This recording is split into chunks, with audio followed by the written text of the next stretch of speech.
अस्सलाम वालेकुम। ये आज सुबह का मौसम है, अभी सुबह 8 बजे का ये मौसम है। शादी का बाद का जी, शादी का बाद का ये मौसम है। ये देखिए ये कितनी धुंध है, ये गाड़ियाँ एक गलत फहमी से शो हो रही हैं। ये देखिए कितनी कितनी कितनी ज़्यादा धुंध है ये देखिए, बिल्कुल एरिया भी क्लियर नहीं हो पा रहा।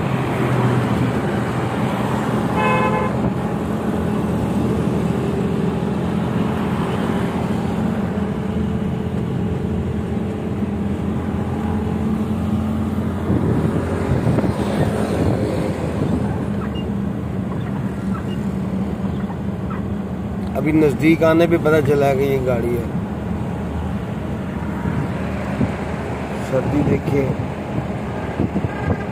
खासा ज़्यादा ठंडा मौसम है और धुंध ही धुंध है। हर तरफ धुंध, इस तरह की बादल होते हैं, बादलों की तरह की धुंध छाई हुई है।